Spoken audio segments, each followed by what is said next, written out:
Well, it's that time of year when the Supreme Court issues its most consequential and typically sometimes the most controversial opinions of the term. The Supreme Court could have created chaos when it comes to political redistricting or with the results of the 2024 election. In the end, with their opinion in Moore v. Harper, the Supreme Court kept the status quo. Specifically, we're talking about the independent state legislature theory. And if you drew it out of a hat at a party, you might not know what it is, but the Supreme Court had been looking into it for months. It's the theory that state legislatures cannot be overruled by state courts or state judges, that they can draw maps as they choose or report election results as they choose. But the Supreme Court really ended any debate on that theory today. Chief Justice John Roberts writing the majority opinion of the court.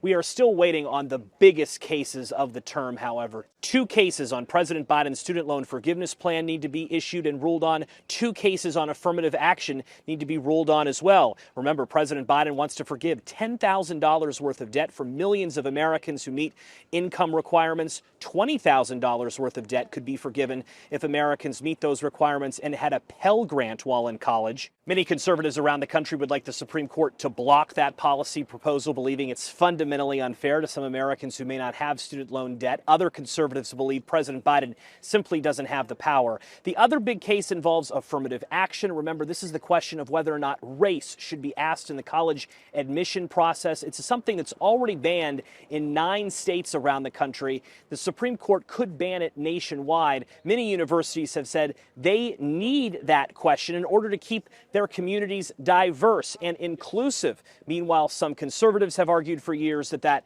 question is unfair to applicants going to college. Joe St. George, Scripps News, Washington.